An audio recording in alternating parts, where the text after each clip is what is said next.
প্রিয় দর্শক, 10ই চৈত্রের আজকের সকালে সবাইকে স্বাগত জানাচ্ছি। বসন্ত তো চলছেই, আর সেই সঙ্গে আজকে 25শে মার্চ 2025 সোমবার। প্রিয় দর্শক, নিশ্চয়ই মনে পড়ে 25শে মার্চের সেই 24শে মার্চের 2025-এর এই দিনটিতে উত্তাল ছিল কিন্তু বাংলাদেশ, ভীষণ উত্তাল। 1971-এর কথা বলছি। সেই উত্তাল দিনগুলো পার হয়ে আমাদের স্বাধীনতার যুদ্ধ, মুক্তির যুদ্ধ, তারপরে আজকে আমাদের স্বাধীনতা। সেই স্বাধীন বাংলাদেশে বলে সবাইকে স্বাগত জানাচ্ছি আমরা এশিয়ান টেলিভিশনের সংবাদ বিশ্লেষণে। আসুন, আমাদের যে সংবাদগুলো আপনাদের সঙ্গে আমরা বিনিময় করি সেগুলো হচ্ছে আজকের সংবাদ, একদম প্রধানতম সংবাদ শিরোনাম আর সবচেয়ে আলোচিত সংবাদগুলো। আর আমাদের সঙ্গে একজন করে অতিথি সংবাদ বিশ্লেষণে থাকেন। সেই সংবাদ বিশ্লেষণের জন্য অতিথিকেও আমরা স্বাগত জানাই। প্রিয় দর্শক, চলুন আজকের সংবাদের ভুবনে দেখি আমাদের প্রধানতম শিরোনামগুলো কি রয়েছে। দেশ রূপান্তরের কথা আমরা প্রথমেই বলছিলাম যে আমরা সমসাময়িক বিষয়ের উপরে একজন বিশ্লেষকের সঙ্গে কথা বলি। আমাদের আজকের সংবাদ বিশ্লেষক হাবিবুর রহমান পলাশ, গণমাধ্যম কর্মী। তিনি সমসাময়িক বিষয়ের উপরে কথা বলবেন। তিনি যুক্ত হলেই আমরা আপনাদের সঙ্গে এ বিষয়ে কথা বলবো। দেশ রূপান্তরের প্রধান শিরোনাম যেটি করেছে দেশ রূপান্তর, সেটি হলো সার্জিসের দ্বিমত, বিরূপ প্রতিক্রিয়া এনসিপিতে, সেনাপ্রধানের সঙ্গে বৈঠক নিয়ে হাসনাতের স্ট্যাটাস। ড্রপহেডগুলোতে বলা হয়েছে দলকে আস্থা সংকটে ফেলার শঙ্কা, দুই নেতার অবস্থান দলকে বিতর্কিত করছে। আব্দুল হান্নান মাসুদ এটি বললেন। বক্তব্য হাস্যকর ও অপরিপক্ক, এটি বলেছেন সেনা সদরের বরাতে নেত্র নিউজ। এখানে সাক্ষাৎকার দিতে গিয়ে সেনা সদরের মুখপাত্র কথাগুলো বলেছেন। এটি পেলাম আমরা একেবারে লাল কালিতে যে হেডলাইন দেশ রূপান্তরের, সেখানে তা ঠিক নিচেই সম্পদ বিবরণী মানে শুধু নামেই রয়েছে। হাকডাক দিয়ে একটু সতর্ক করাই উদ্দেশ্য ছিল। সম্পদ বিবরণী যেটি দাখিল করার জন্য সরকার বলেছেন, সেটি নিয়ে বিশ্লেষণ আছে। বিবরণী যাচাইয়ের কার্যকর পদ্ধতি নেই, শৃঙ্খলা শাখায় পড়ে থাকে বছরের পর বছর। সম্পদ বিবরণীর কথাটি আপনারা জানেন যে সকল সরকারি বেসরকারি কর্মচারী কর্মকর্তা সবাইকে তার সম্পদের বিবরণীটি সরকারকে জানাতে হবে। তিনি কি ধরনের সম্পদ নিয়ে কাজ শুরু করেছিলেন এবং কাজের মধ্যে কাজের শেষে তার সম্পদের পরিমাণ কি, এটি রাষ্ট্র জানবার অধিকার রাখে। রাষ্ট্র মেরামতের সবার আগে 31 দফা, এটি দিয়েছিলাম আমরা। কথাটি বললেন বিএনপির ভারপ্রাপ্ত চেয়ারম্যান তারেক রহমান। একটু ডান দিকে এক কলামের একটা সংবাদ, জুলাই আগস্ট গণহত্যা নিয়ে। আশুলিয়ায় লাশ পোড়ানোর তদন্ত প্রতিবেদন প্রস্তুত।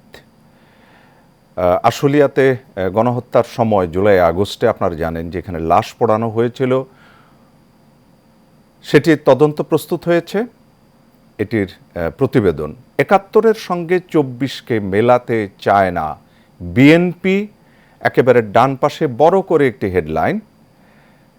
ড্রপ হেডে বলেছে জাতীয় নির্বাচনের আগে গণভোটের মাধ্যমে সংবিধান সংস্কার চায় রাষ্ট্র সংস্কার আন্দোলন। যন্ত্রপাতি ক্রয়ের পর বেশি মূল্যে টেন্ডার করতেন। নিচে আমরা একটা ছবি দেখছি। ড্রপ হেডে বলা হয়েছে পূর্ণাঙ্গ অনুসন্ধান শুরুর সুপারিশ দুদকে। এই বিষয়টিতে বলা হচ্ছে বাংলাদেশ কেমিক্যাল মেজারমেন্ট এর সাবেক পরিচালক ডক্টর মালা খান টেন্ডার ছাড়াই 11 ধরনের যন্ত্রপাতি ক্রয় করেন। পরবর্তীতে তিনি টেন্ডার আহ্বান করে যন্ত্রপাতি ক্রয় দেখান। প্রিয় দর্শক, আমরা জানি যে সরকারি পদ্ধতিতে আপনি টেন্ডার ছাড়া কাজ করতে পারবেন না। একটি লিমিট আছে, যার উপরে গেলেই আপনাকে টেন্ডার কল করতে হবে। সেটি না করে আপনি কোনো কাজ করতে পারবেন না, না হলে সেটি অবৈধ হয়ে যাবে। পায়রা সমুদ্র বন্দর অর্থনীতির জন্য বিস্ফোরা ওয়াহিদউদ্দিন মাহমুদ বলেছেন কথাটি। সবে কদর তালাশে মুমিনের ব্যাকুলতা। আমাদের এই ছিল প্রথম পাতার দেশ রূপান্তরের সংবাদগুলো। আমরা একটু হাবিবুর রহমান পলাশের সঙ্গে যুক্ত হতে চাই। তিনি গণমাধ্যম কর্মী। সমসাময়িক বিষয়ের যে ব্যাপারগুলো আমাদের রয়েছে, প্রত্যেক দিন আমরা প্রত্যেকটি বিষয়ের মধ্যে দেখছি যে সেখানে ছিনতাই, হানাহানি, মানে অপরাধ প্রবণতার একটি বর্ধিত রূপ, আর পাশাপাশি ধর্ষণের একটি বিশাল সংবাদ আমাদের পত্রিকাগুলোকে গ্রাস করে রাখে। আমরা এই বিষয়ে কথা বলবো হাবিবুর রহমান পলাশ তার সঙ্গে। হাবিবুর রহমান পলাশ, এশিয়ান সংবাদ বিশ্লেষণে আপনাকে স্বাগত জানাই। ধন্যবাদ।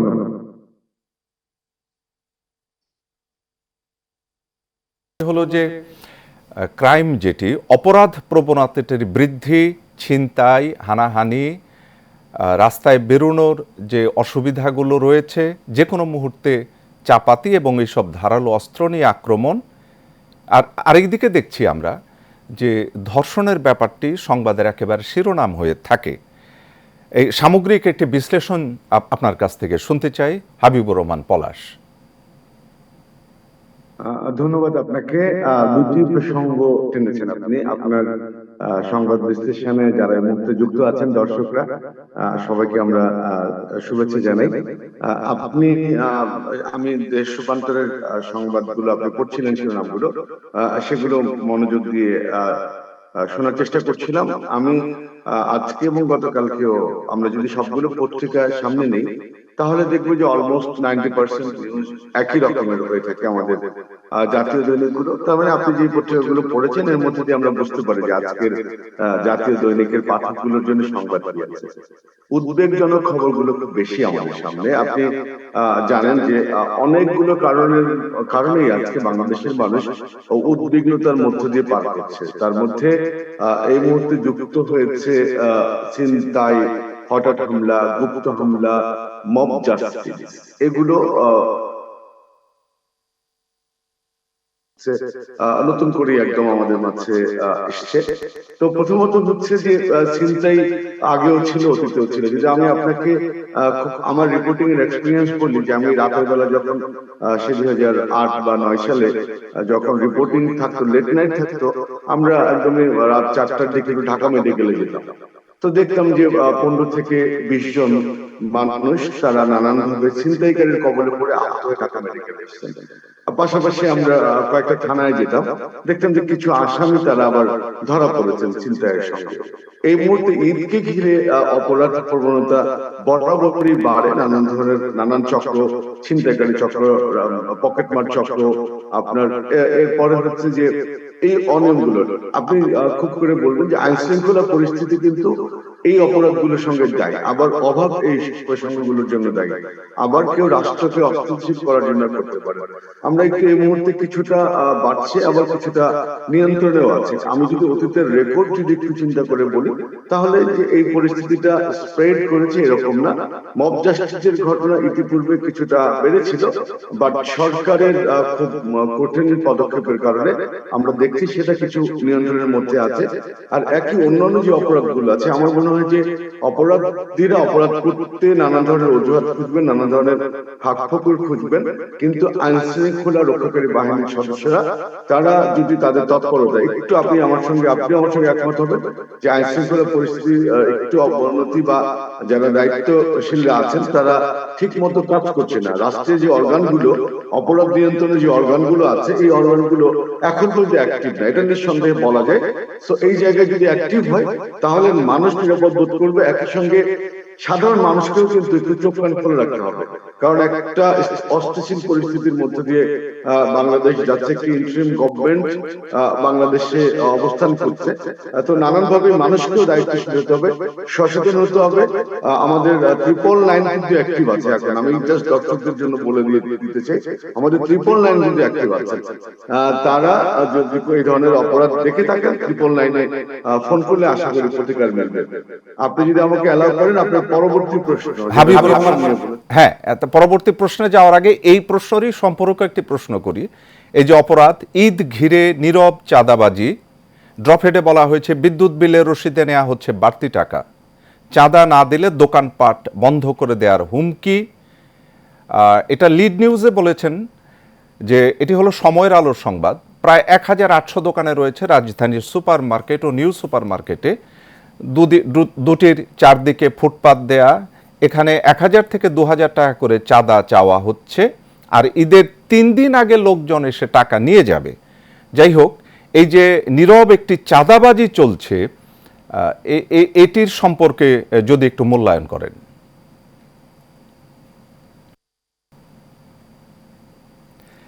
আমরা সংযোগ প্রতিষ্ঠা হলে আমরা হাবিবুর রহমান পলাশ, আমি শুনতে পাচ্ছি আপনাকে। আচ্ছা, এই যে ঈদ ঘিরে নীরব চাঁদাবাজির যে ব্যাপারটি হয়েছে, যে 1800 দোকান রাজধানীর সুপার মার্কেট, নিউ সুপার মার্কেটে, এখানে একটি নীরব চাঁদাবাজি, আর চাঁদাবাজির রূপটা হচ্ছে বিদ্যুৎ বিলের রসিদের সঙ্গে বাড়তি টাকা নেয়া, চাঁদা না দিলে দোকান বন্ধ করে দেওয়ার হুমকি। এখনো এই বিষয়টি আমাদের জানতে হচ্ছে। এই ঈদের সময়ের যে চাঁদাবাজিটি, এই বিষয়টি আমরা একটু জানতে চাই। না, এটাও একই প্রসঙ্গ। আপনি যেটা বললেন যে চাঁদাবাজ যারা নিজেরা আয় করবে না, কিন্তু অন্যের আয় থেকে ভাগ বসিয়ে তারা নিজেদের স্বাচ্ছন্দ্যে জীবন যাপন করতে চান, এরা আমার সমাজে, আমাদের রাষ্ট্রে তারা চাঁদাবাজ হিসেবে পরিণত। এটি বাংলাদেশের এক ধরনের ব্যাপক, আমি বলবো এখন পর্যন্ত ব্যাপকভাবেই আছে। এবং এটাও আমি বলবো যে দেখেন, আমরা যদি বলি যে 5ই আগস্ট পরবর্তী ঘটনায় কিন্তু একটা ডায়লগ আমাদের সমাজে প্রতিষ্ঠিত, একদল খেয়েছে আরেক দল খেতে চায়, এরকম একটা ডায়লগ। এটা এক ধরনের এই চাঁদাবাজকে ঘিরেই আমরা মনে করি যে এই ডায়লগটার উৎপত্তি হয়েছে। তো চাঁদাবাজ যে বিভিন্ন অ্যাঙ্গেল আমরা দেখেছি। আপনি যেটা বললেন যে বিদ্যুতের বিলের সঙ্গে এখন তারা চাঁদা, এটা একটা ধরন, এটা একটা নতুন ট্রেন্ড। আপনি মানে হাস্যকর বিষয় যে তারা কত ধরনের আবিষ্কার করে। আপনি চাঁদাবাজরা একসময় দেখেছি চাঁদা না দিলে কাফনের কাপড় পর্যন্ত তারা বের করতেন। এগুলো আমরা যখন দেখেছি, এই চাঁদাবাজির অভিজ্ঞতাটা গণমাধ্যম যেভাবে প্রকাশ করে, কিন্তু এই চাঁদাবাজির মামলাটা যখন হয়, এটা আদালতে গিয়ে এর বিচারটা কিন্তু খুব হয় না। আমি আমার ক্যারিয়ার এক্সপিরিয়েন্স দিয়ে বলি যে ব্যক্তিরা আজকে গণমাধ্যমের সঙ্গে কথা বলছেন, এরা করে কি, আর ওই মামলার দিকে যায় না বা প্রশাসনের সহযোগিতা নিতে চায় না। কারণ তারা মনে করে যে চাঁদাবাজ তিনি স্থানীয় প্রভাবশালী, আমি যদি তার বিষয়টা গণমাধ্যমের সামনে তুলে ধরি, ভবিষ্যতে আমাদের আরো বড় ধরনের ক্ষতি হতে পারে। আমার কাছে আমরা ছোট্ট করে একটি শেষের প্রশ্ন করে আমরা শেষ করতে চাই আজকের আলোচনা। সেটি হলো যে আরেকদিকে কিন্তু এই যখন ঈদের আনন্দ চারিদিকে, তখন ধর্ষিতা মায়ের বোনের ক্রন্দন রয়েছে। এই ধর্ষণটি হঠাৎ করে বেড়ে যাওয়া, এবং পুরুষকেই তো এর দায়িত্ব নিতে হবে এই ধর্ষণ রোধের। আপনার কাছে ছোট্ট একটি বিশ্লেষণ শুনে আমরা এটি শেষ করব। আমি খুব ছোট্ট করে বলতে চাই আপনাকে, আলোচনাটা খুব বড়। আমরা খুব এই মুহূর্তে খুব সোচ্চার হচ্ছে যে লাস্ট মাগুরার যে আমাদের ছোট্ট মেয়েটি ধর্ষিতা হয়েছে, তার একজন নিকট আত্মীয় এবং তার বাবার মতো মানুষের দ্বারা এরপরে নতুন করে আবার এই ধর্ষণটা কিন্তু আলোচনায় এসছে। এবং এই ধর্ষণের এরপরে আমরা দেখেছি ঢাকা বিশ্ববিদ্যালয় সহ বিভিন্ন বিশ্ববিদ্যালয়ে এর বিরুদ্ধে প্রতিবাদ হয়েছে। ছাত্র জনতা সবাই একটি আওয়াজ তুলেছেন, ধর্ষিতার বিচার। আপনি নিশ্চয়ই আমাদের সঙ্গে একমত হবেন, 2020 সাল পর্যন্ত বাংলাদেশের ধর্ষণের শাস্তি ছিল হচ্ছে যাবজ্জীবন কারাদণ্ড। এরপরে সেটা অ্যামেন্ডমেন্ট হয়ে এখন মৃত্যুদণ্ড পর্যন্ত আছে এই ধর্ষণের শাস্তি। তো এরপরে এখন আবার এই ধর্ষণের পরে যখন আওয়াজ তুললো এবং ধর্ষণের প্রতিবাদে যখন রাজপথে আনলো, এখন আমাদের দাবি হচ্ছে যে দ্রুত নিষ্পত্তি, এই ধর্ষণের সঙ্গে যারা জড়িত তাদের হত্যা। এবং আপনি নিশ্চয়ই অবগত হবেন, বেশ কয়েকদিন আগে আইন উপদেষ্টা ডক্টর আসিফ নজরুল, স্বরাষ্ট্র উপদেষ্টা সহ তারা একটা বৈঠক করেছেন এই যে আন্দোলনের পরবর্তী ধাপে। তো প্রথমত হচ্ছে যে ধর্ষণ আইন করে থামানো সম্ভব যদি তার সর্বোচ্চ শাস্তিটা দ্রুত সময়ের মধ্যে নিষ্পত্তি করা যায়, প্রমাণ করা যায়। এরপরে হচ্ছে আরেকটি কথা হচ্ছে যে ধর্ষণ যদি আমরা দেখি, স্ট্র্যাটেজিক্যাল রিপোর্ট যদি আমরা দেখি, তাহলে দেখবেন ভাই যে ধর্ষণের ঘটনা কিন্তু কমছে না নানান ভাবে। যখন আপনি যখন দেখবেন যে টিচিং এর আলোচনাটা যখন ছিল, তখন দেখবেন যে প্রতিদিনই টিচিং, আবার যখন ধর্ষণ মনে হয় যে একটা উৎসব শুরু হয়, একটা মৌসুম শুরু হয়। তো এই জায়গাটাতে সামাজিক অ্যাওয়ারনেস এবং আইনের এবং দ্রুত বিচার নিষ্পত্তি এটি নিশ্চিত করা খুবই দরকার। এবং হাবিবুর রহমান পলাশ এবং সমস্ত দায় এবং এটির প্রতিরোধ করার জন্য পুরুষকেই দায়িত্ব নিতে হবে, কারণ ধর্ষণ করছেন পুরুষ, বিচার করছেন প্রায় পুরুষ, জানাজা পড়ছেন পুরুষ, কবরস্থ করছেন পুরুষ, অথচ নারীটি ধর্ষিতা হয়ে মৃত্যুবরণ করলো। আমরা এই দৃশ্য আর এদেশে দেখতে চাই না। হাবিবুর রহমান পলাশ আমাদের সাথে আজকে সকালে যোগ দেবার জন্য আপনাকে অসংখ্য ধন্যবাদ। নিশ্চয়ই আগামী কোনো অনুষ্ঠানে আবারও বিশ্লেষণের পর্যায়ে আপনার সঙ্গে আমাদের কথা হবে। প্রিয় সংবাদটির বিষয়টি হলো ইন্টারনেটের দাম 10% কমে যাচ্ছে। বাংলাদেশ সাবমেরিন কেবল কোম্পানি সব ধরনের ইন্টারনেটের দাম 10% কমাবে। শনিবার এই সিদ্ধান্তটি হয়েছে। এই সংবাদটি আমরা পেলাম সময়ের আলোতে। জনকণ্ঠের দিকে আসুন একটু তাকাই আমরা। জনকণ্ঠ বলল তার প্রধান হেডলাইনে মার্কিন অধ্যাপকের গবেষণায় উঠে এসেছে বছরে 1 লাখ কোটি টাকা জাকাত আদায় সম্ভব। 1 লাখ কোটি টাকা, যেটি ধর্মীয়ভাবে এবং সামাজিক কল্যাণের জন্যেই যে বিষয়টি চালু আছে, পর্যাপ্ত পরিকল্পনা, সময়ের ঘাটতি ও ব্যবস্থাপনার অভাবে এটি সম্ভব হয় না। ডান পাশে প্রধান উপদেষ্টা ডক্টর ইউনূস স্যারের একটি ছবি, নিচে হচ্ছে প্রধান উপদেষ্টা ডক্টর ইউনূস রবিবার এই একটি সভাপতিত্ব করেন একটি অনুষ্ঠানে, তার ছবি। তার নিচেই যে হেডলাইন সেটি হচ্ছে মাফিয়া চক্রের হাতে সকল দরপত্র আটকে ছিল। প্রধান উপদেষ্টার চীন সফরে স্বাক্ষর হবে সমঝোতা স্মারক। 25শে মার্চ রাতে, আগামীকাল রাতে 1 মিনিট অন্ধকারে থাকবে দেশ। একটি ব্ল্যাকআউট হবে 1 মিনিটের জন্যে। আর বর্তমান সংবিধান মুক্তিযুদ্ধ বিরোধী এনসিপির কথা, এটি ঐকমত্য কমিশনের মতামতের জন্য এটি বলা হলো। আর হাসনাতের ফেসবুক স্ট্যাটাস নিয়ে তুমুল বিতর্ক। এটি ছিল আমাদের জনকণ্ঠ। আসুন যুগান্তরের দিকে একটু তাকাই। যুগান্তর বলছে 71-এর মুক্তিযুদ্ধ ও 24-এর গণঅভ্যুত্থান একই কাতারে নয়, গণভোট ও গণপরিষদে না। ড্রপহেডে আমরা একটু দেখি ঐকমত্য কমিশনের সংস্কার প্রস্তাবে বিএনপির মতামত এটি। সংবিধান সংশোধন করা যেতে পারে, তবে মূলনীতি পরিবর্তন নয়। এই কথাগুলো বলেছেন বিএনপি থেকে। ডান পাশে হাসনাতের পোস্টে সার্জিসের দ্বিমত, আওয়ামী লীগ পুনর্বাসনের অভিযোগ, এটি হলো বিষয়। আশুলিয়া 6 লাশ পোড়ানোর তদন্ত প্রতিবেদন, এটির হেডলাইন হচ্ছে জীবিত একজনকে পুড়িয়ে হত্যা করে পুলিশ। একটু নিচের দিকে আসুন, লোয়ার ফোল্ডে কমিশনের 113 প্রস্তাবে একমত এনসিপি, নির্বাচনের সময় জরুরি অবস্থা জারি নয়।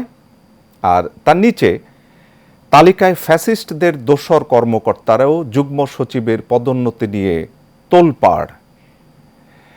এটি পেয়েছি আমরা যুগান্তরের কাছ থেকে। বাংলাদেশ প্রতিদিনের খবরটির আগে আমরা একটু প্রথম আলো দেখে নিই। প্রথম আলো বলল যে পরিশুদ্ধ আওয়ামী লীগ নিয়ে বাইরে শোরগোল, দলে আগ্রহ নেই। প্রধান হেডলাইন হলো গণপরিষদ নয়, সংসদ নির্বাচন চায় বিএনপি। আর গাজায় যুদ্ধ শুরুর পর 50,000 ফিলিস্তিনিকে হত্যা করা হয়েছে। ইত্তেফাক। আমরা শেষ করব হাসনাতের বক্তব্য নিয়ে এনসিপিতে ভিন্নমত, ইত্তেফাক এটি বলছে। আর ওদিকে পায়রা বন্দর নির্মাণ প্রকল্পের সংশোধনী সহ একনেকে 15 প্রকল্প অনুমোদন, আর নিচে ঐকমত্য কমিশনের কাছে মতামত জমা 71-এর সঙ্গে 24কে এক কাতারে আনা সমুচিত মনে করে না বিএনপি। রাষ্ট্রের নাম বদলের প্রস্তাবে একমত নই, সালাউদ্দিন।